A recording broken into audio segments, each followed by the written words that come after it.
Debating the strongest character has been a long-standing ritual. Across all media there are incredibly overpowered characters, gods, forces of nature, and so on. These 15 video game characters are the strongest characters in my opinion, whether by raw power, cunning, or intimidation. My only rule is all characters must be true video game characters, not adaptations from movies or TV. Though this does not exclude characters based on characters who originated outside of video games, but have a unique identity apart from what they are based on.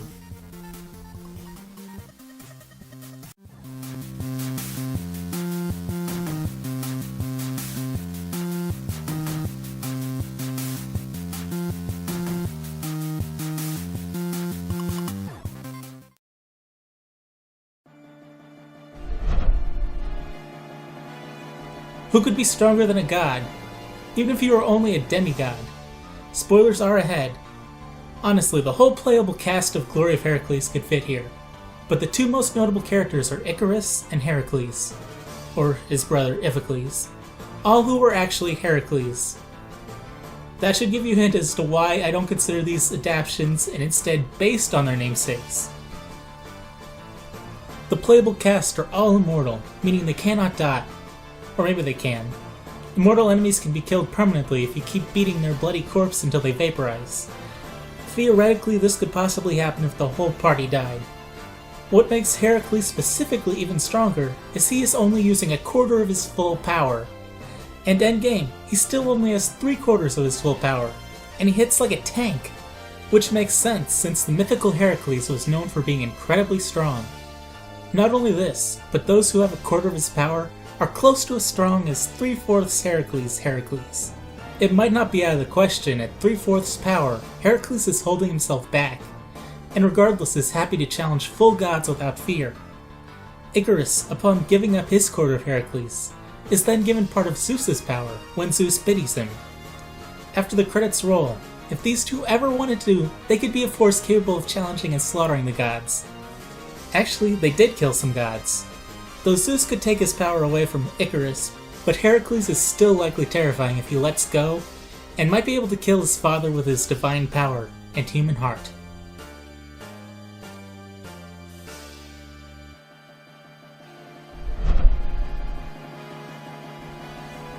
Here we have another immortal. In fact, he has died, been revived, thoroughly killed again, and still come back time after time. We've even seen the true extent of his powers in one of his incarnations, who chose to fight for good. He has all of the abilities of his son, Alucard, plus dominion over the monsters and demons in his castle. In this final incarnation of Dracula, he is at his strongest and most terrifying, but he still can be killed for a time.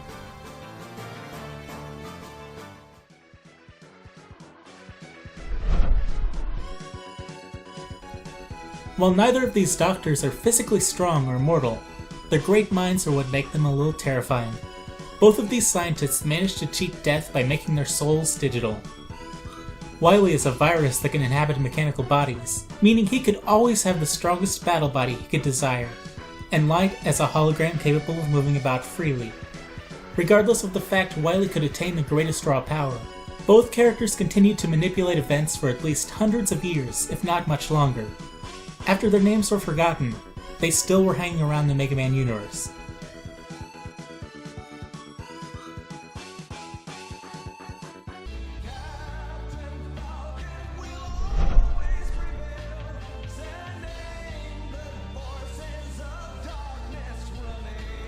He's a skilled racer and legendary bounty hunter, and if we were counting the anime, his Falcon Punch is deadly on a planetary scale. We aren't though. We're just counting on the body he has trained to its maximum and the fact he challenged the developers of his game to a race and won, thereby destroying their control of his world. It may have been intentionally campy, but he challenged the gods who made his world in reality and won, and by winning he obtained a belt that allows him to control and manipulate his universe. Does he always wear this belt? Nobody can say. So we can't count that, nor do we know how broken the belt is.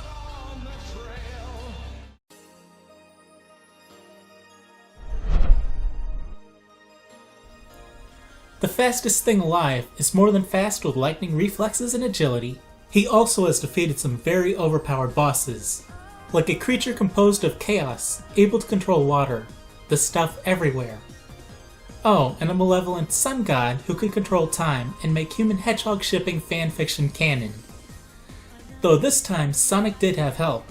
This god, Solaris, can only be defeated if he is killed simultaneously at all moments of time, and arguably is the devil of the Sonic universe. To avoid going into crazy elaborate backstories, there is also the dark side of a primordial manifestation of Earth that Sonic barely defeated on his own. Then a primordial alien able to control time that Sonic barely defeated with the help from himself, and the positive wishes of his friends. Sonic can also reach two different, faster and stronger forms by using the Chaos Emeralds. However, he has no guarantee he will have all the Chaos Emeralds, or they will be hypercharged, let alone he will have access to unlimited rings to stay transformed forever. The last ability that makes him one of the strongest characters is that he cannot die as long as he has consumed a ring. Any damage he takes will knock the ring out and leave him extraordinarily vulnerable, but if he can grab the ring again, he cannot die except in water. It would require speed, range, or stunning to defeat Sonic. However, his ability to use rings and the Chaos Emeralds isn't special. Anyone can use rings and the emeralds, so if his opponent could take either from him, he'd have no shot at winning.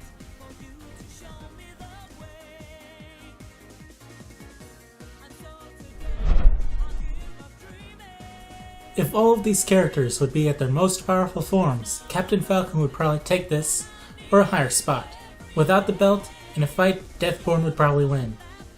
Let me quote a few lines from his biography in the games. He makes even Black Shadow, the evil emperor, shudder with fear. Deathborn has died 3 times, but each time was brought back to life by exchanging his real body parts for mechanical ones. He's become essentially immortal. A device installed within his body allows him to travel freely through space, making it possible for him to mysteriously appear at any time. He banishes those he dislikes to the outer limits of space, so he can teleport and clearly survive without oxygen if he can drag his victims into the void of space, and he is immortal and isn't afraid of the agony of death. On paper, he is terrifying, but unfortunately he hasn't been able to display his abilities, so he's about as scary as a supervillain. Too much telling, not enough showing. 2 out of 10, wouldn't cower again. Regardless, if he isn't lying, he could destroy Sonic being able to teleport, and is the kind of evil that has to be sealed away or utterly obliterated.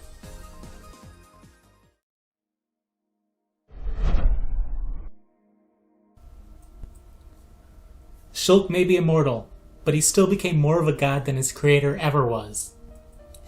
Nevertheless, we don't know how strong Zanza was. As an arrogant man who declared himself a god, his true strength in regard to other humans is in question. To his creations, the Homs, he may seem godlike, but to another human, he might just be a run-of-the-mill ass. Furthermore, he couldn't create anything without the assistance of Alvis, the Monado. It is also true Shulk cannot create without help either, but Alvis cannot create without a will to guide him. Nevertheless, Shulk joins the large group of god killers, but he's actually killed and surpassed the one who created him, not just some monster called a god. Assuming his strong will allow him to utilize the Monado's powers, Shulk may be able to handle the likes of Sonic and Deathborn using his visions and using his will to bend the universe to his will, even perhaps willing his Monado's sword to seal away any opponent.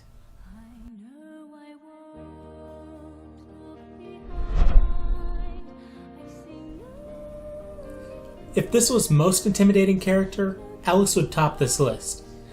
Golden Sun has an emotion system to convey emotions and facial expressions, and it is used incredibly to make Alex more intimidating and unsettling as the most psychotic character I've seen in any medium, and he's not a bit crazy, just genius. Alex is very good with words. He's able to threaten you implicitly with incredible clarity, and every time he threatens you or harms somebody, he flashes a big psychotic grin with the happy emoticon. He wants you to know he's a psychopath, and he's giving a veiled threat. It makes no sense besides that he is bored and wants to creep you out. He's so calm and sure of himself, and he can back it up because he's always been strong. How strong, we have no idea, but we know he's incredibly intelligent and cunning, and he escaped the Wise One. That is terrifying when you realize the Wise One is a fragment of alchemy, an alchemy stone, who had Alex pinned so he would die in the Mount Aleph eruption. And Alex survived and continued manipulating people. The Wise One even admitted Alex was immortal and strong, but not as strong as him. Yet Alex was still the one who walked away unharmed. His official art shows him manipulating water, but he probably can do far more than that considering he doesn't carry a weapon. He probably could use a synergy to pin Sonic or Deathborn. The fact we get glimpses of him effortlessly fighting without breaking a sweat, and then we never fight him and don't see how he survives the eruption, leaves so much to our imagination, and it will run wild. Did he do something spectacular using all of his power? Or was he toying with the Wise One, pretending to be far weaker? An escape from a living alchemy stone was no big deal for him, with or without possessing any of the Golden Sun.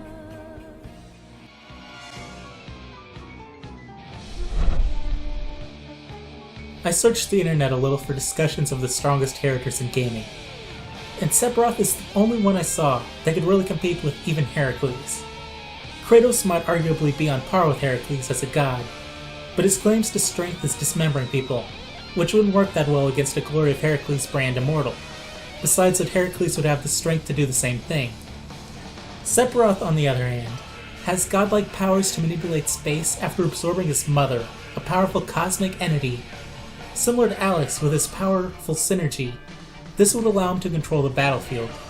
Kratos wouldn't be able to approach him, and he could prevent Sonic from keeping a ring in his possession. Sephiroth also has the power to project illusions into his enemy's mind and create doppelgangers. He does have some disadvantages, however, despite remaining mostly in control over the cosmic entity he has absorbed. Many situations and circumstances can limit his power, and it is unknown if his powers are as effective outside of the Final Fantasy universe. Finally, he can actually die, even if it would be tough to truly kill him.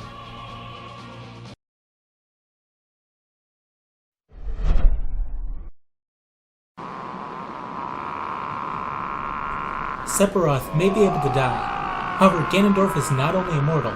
If he is killed, his will alone will reincarnate him. It doesn't matter how many times he is killed, he will come back even angrier and get his revenge, even if it is on your grandchild. In fact, he can only be harmed by a few special things, like the Master Sword or Holy Arrows. If you lack those, your only choice is to trap him. Even the goddesses could only trap him by flooding the world. And that didn't stop Ganondorf. Despite having the Triforce of Power, Ganondorf is not only strong enough to force his way through nearly any obstacle, he is also incredibly cunning, finding the way out of every location he has been trapped in. This is the same character who was banished to the Twilight Realm with every other traitor to Hyrule, and managed to manipulate those there so that he could slip back into Hyrule, and who was banished to the Sacred Realm and managed to twist it into his own empire, even to squeeze his influence into Hyrule to try to escape. Ganondorf will always find a way to win.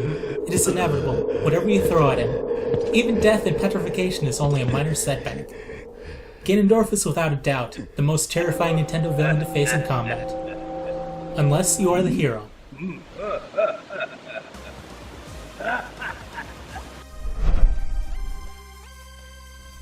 Dr. Wily's crowning achievement is easily one of the most powerful characters in the Mega Man series. X may have a variable system and be able to evolve indefinitely, but Zero has a similar ability, whether innate or stolen, in the Zero Knuckle.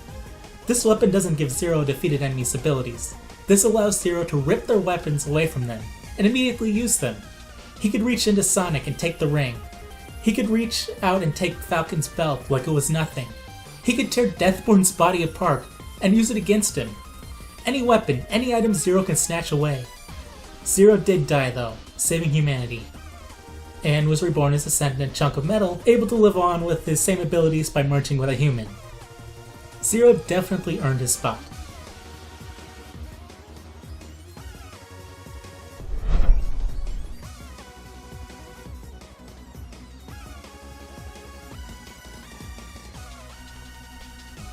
Even Link would have no way of fighting Rahu. Sephiroth would even struggle, and it is hard to describe Rahu as terrifying when it is only a few inches tall. But it definitely stands to be the strongest and most terrifying Nintendo villain if allowed to grow. This unrealized potential is why it ranks above Ganondorf. Rahu is a mysterious, originally formless entity that grows and evolves constantly. It can absorb the abilities of anything and evolve, over and over, until it is unstoppable. Rahu eventually gained a physical body after absorbing a custom robo and being trapped inside it. This allowed it to be captured and have its memory of everything it absorbed erased. Nevertheless, one of the most chilling points in Custom Robo is realizing all of humanity lives in a dome filled with artificial everything, including trees, all because Rahu is outside. Then you leave the dome and see the rest of the Earth as a wasteland. Despite being reset, Rahu still grew powerful enough to force the last bit of humanity into hiding from it. And then the heroes destroy its body, believing they are also destroying Rahu's memory permanently this time. But did they? Or did they just release Rahu again? And imagine if Zero faced released Rahu, and Rahu gained Zero's abilities.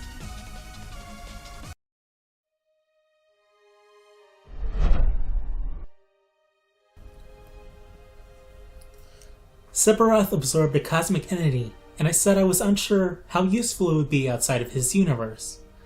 The Outsider, another cosmic entity, is a large reason why. The Outsider is almost an equivalent of Sephiroth's Genova in some ways, except stronger. The Outsider inhabited two individuals after being cut in half, in an attempt to reunite its halves.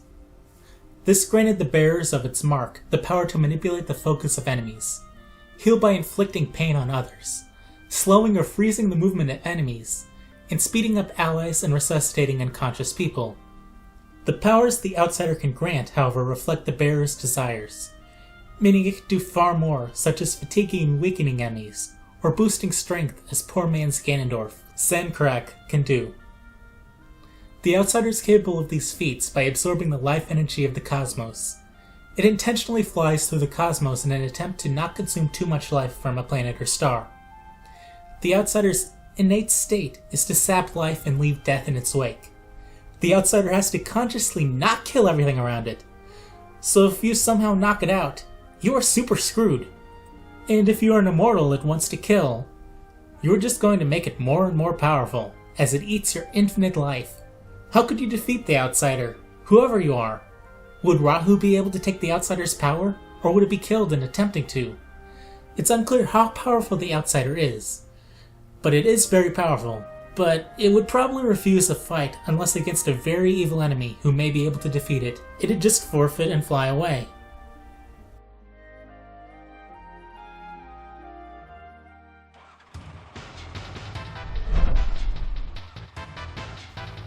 I can think of one Nintendo character who may be able to match the Outsider because it has been able to copy entities of pure energy.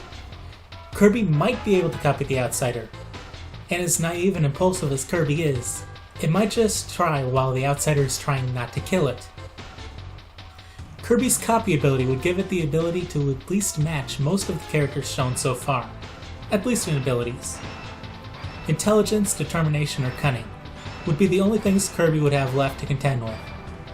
Kirby is a cheap character in these kinds of discussions, but is definitely worthy of a high position.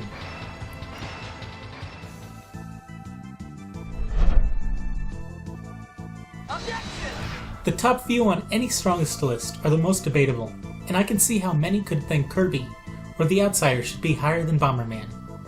The Outsider is a pacifist, and Kirby is capable of copying abilities. Bomberman's strength over Kirby's is his ability to create bombs out of nothing. Minor Kirby enemies can give the same ability. Bomberman's true strength is his unwavering determination and intelligence. As the hero of a series of action puzzle games, Bomberman needs to be fast, coordinated, able to process a lot of information at one time, and to think and solve problems on the fly. It is this unrivaled and well-rounded intelligence that allowed Bomberman to fight and subdue both the devil and God back-to-back without a break. Bomberman can outthink and outmaneuver the creator of his universe. He's a genius of tactics and combat, and very possibly the most intelligent video game character. He may be immortal, or maybe he really is a robot that exists neither as a living entity or a machine after all. Whatever he has the mind necessary to go toe-to-toe with gods, and I have no doubt any other video game character, especially since the Outsider is a pacifist, and Bomberman may or may not be immune to its killing presence as a potential living not living robot thing. Maybe. Hopefully I didn't forget any other gaming powerhouses, but if I did, episode question: what character do you think would come out strongest in a fight, with only their core abilities, no fancy Chaos Emeralds or sub-tanks? Maybe you'd like to hear more about Bomberman fighting deities, or perhaps more about Dr. Wiley and Zero's place in the Mega Man series. Or what about the nature of Zanza's new universe, and if it comes up first, the Kirby defining things video, otherwise I'll probably cut this last bit out in editing, and you'll never know I'm going to talk about